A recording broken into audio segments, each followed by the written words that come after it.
Thank you very much, Mr. Speaker. Through you, Mr. Speaker, I have a couple of questions for the proponent. I'm just looking at testimony from the Insurance Department, and they had some significant concerns. I know the original bill is very different from the amendment. Were these addressed in the bill as amended? Through you, Mr. Speaker. Representative Scanlon.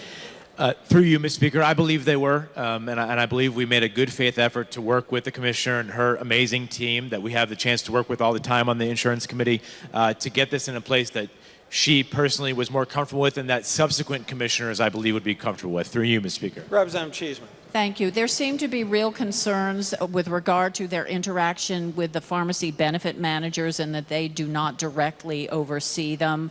Again, through you, Mr. Speaker, do you think because of the changes in the language that that has been addressed to their satisfaction? Representative Scanlon.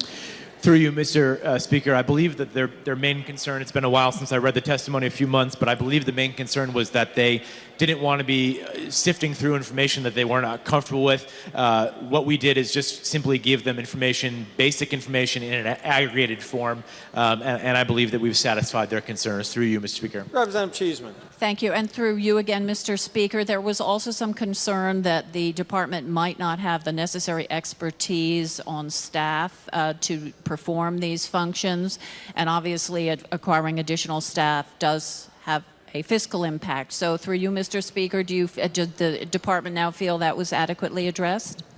Representative Scanlon. In speaking with the department, I do believe that that is the case. Through you, Mr. Speaker. Representative Cheeseman. Thank you, and I want to thank the good proponent of the bill for his answers, and I'm sure everyone is sick and tired of hearing about my travails with the individual insurance market, but having seen the increase in my son's one prescription for a generic drug, when he started taking it a few years ago, it was $7. Now it's $35 a month. Same drug, same generic formulation. I haven't seen inflation as a whole going up that much, and anyone who has to buy insulin now, which you need to live if you're a diabetic, has seen an incredible increase.